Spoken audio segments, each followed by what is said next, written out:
em Z. Se existe x pertencente a A tal que x é maior do que 4, então 13 pertence a A. Premissa 3. Para todo número inteiro x, se x é ímpar, então x não pertence a A. E a premissa 4, que nos diz que menos 5 pertence a A, 6 somente C, existe x pertencente a A tal que x é menor do que menos 4. O resto do enunciado pede o seguinte: analise as premissas dadas e diga o que se pode concluir a partir delas sobre o conjunto A. Aqui vem uma observação importante. É necessário que você apresente o raciocínio que usou para deduzir sua conclusão a partir das premissas dadas e aponte sua conclusão de forma destacada do resto da resposta. Então, vamos fazer uma análise dessas premissas para ver a que conclusão nós podemos chegar sobre o conjunto A. A primeira premissa nos dá que A está contido em Z. Então, eu sei que A é um conjunto que só pode ter como elementos números inteiros.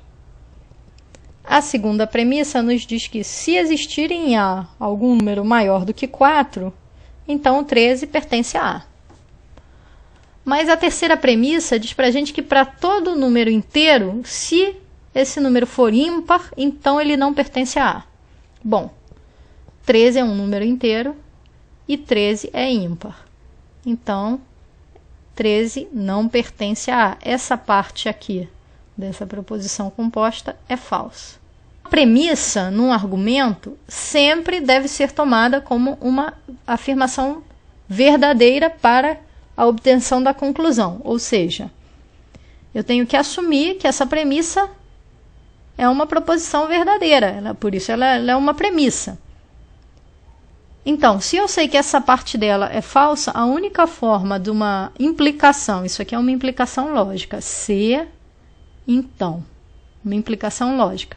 A única forma de uma implicação lógica ser verdadeira, quando essa parte aqui é falsa, é termos uma condição aqui que também é falsa. Então, como a gente sabe que o 13 não pertence a A, a gente pode concluir que não existe nenhum x em A maior do que 4. Então, o que eu já sei sobre o meu conjunto? Eu já sei que o A está contido nos inteiros, que não tem nele nenhum número ímpar, ou seja, daqui eu posso concluir que o A, na verdade, está contido no conjunto 0, 2, menos 2, 4, menos 4, 6, menos 6, 8, menos 8. Não existe nenhum ímpar em A. Agora, eu vi que a partir da proposição 2 eu posso concluir também que não existe em A nenhum número maior do que 4, porque se houvesse um número maior do que 4 em A, o 13 teria que estar lá. Então, eu já posso descartar o 6, o 8 e assim por diante. Então, eu só posso ter em A, na verdade, daí eu concluo que A está contido em 4, 2, 0, menos 2, menos 4, menos 6. Então, por enquanto, o que eu sei é isso aqui. Já usei as premissas 1, 2 e 3. Vamos ver o que diz a premissa 4.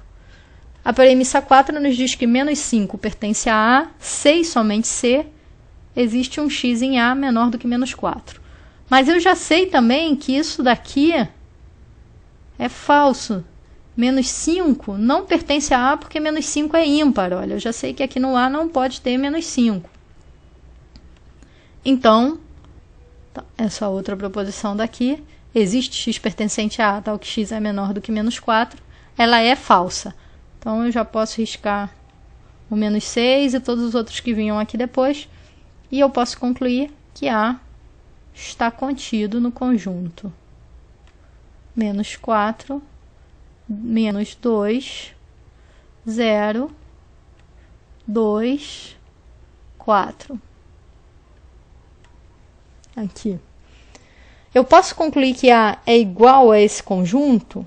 Não. Não tem nada nas minhas premissas que me garanta, por exemplo, que o número 2 é um elemento de A. Ele pode ser um elemento de A. Eu sei que o A está contido nesse conjunto, mas eu não tenho como saber se A é igual ou não a esse conjunto. Então, para que eu tenha um argumento válido, tudo que eu posso concluir sobre o A é que ele está contido nesse conjunto daqui. Vamos então agora escrever descrever como ele pede aqui o nosso raciocínio e de maneira destacada a conclusão a qual a gente chegou. Então, aqui para começar está o nosso raciocínio, a nossa solução. Vamos ler passo a passo para entender o que está escrito aqui. A premissa 1 diz que A é um subconjunto dos inteiros. Aqui.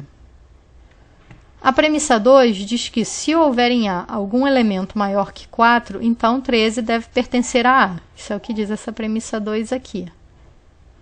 Mas a premissa 3 diz que para todo x inteiro, se x é ímpar, então x não pertence a A. Está aqui a premissa 3. Logo, deduzimos que 13 não pertence a A e, por conseguinte, que não pode haver em A nenhum elemento maior do que 4, pois nesse caso, 13 pertenceria a A. Se houvesse algum elemento maior do que 4, a gente viu aqui que 13 pertence a A e não pode pertencer porque é ímpar. A quarta premissa diz que menos 5 pertence a A, se e somente se existe em A algum elemento menor que menos 4. Isso que diz aqui essa premissa 4. Mas já sabemos, pela premissa 3, que menos 5 não pode pertencer a A, pois é ímpar. Menos 5 é ímpar. Logo, podemos deduzir que não há em A nenhum elemento menor que menos 4. Foi isso que nós deduzimos quando colocamos falso aqui. O que podemos concluir, portanto, é que A está contido no conjunto dos números pares maiores que menos 5 e menores que 5. Veja que eu escrevi que A está contido. Não disse que A é igual.